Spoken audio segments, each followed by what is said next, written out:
Kita butuh tenaga kerja yang produktif. Dan kita juga butuh infrastruktur yang memadai. Bagaimana kita bisa mendapatkan itu semua? Salah satunya adalah dengan mendatangkan investasi dari negara-negara luar. APBN kita memang cukup besar, tetapi kapasitasnya sangat terbatas. Maka kita perlu mengundang investor atau investasi-investasi asing dalam bentuk foreign direct investment.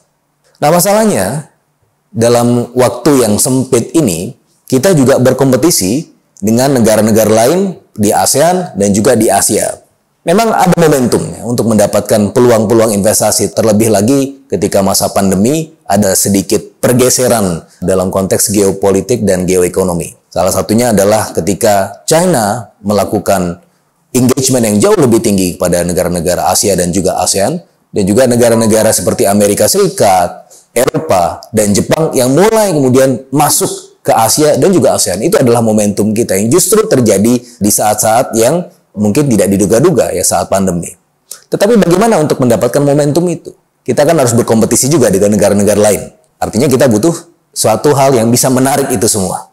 Membuat kita secara komparatif lebih menarik dibandingkan dengan negara-negara lain, negara-negara tetangga. Maka kembali lagi, Undang-Undang Cipta Kerja menjadi selubung institusional tersebut yang mampu untuk menangkap peluang-peluang yang terserak tersebut.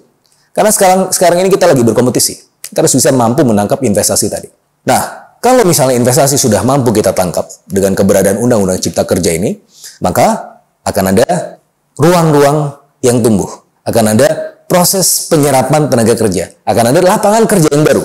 Kenapa? Karena ada investasi yang masuk. Ketika ada investasi masuk, maka industri tumbuh.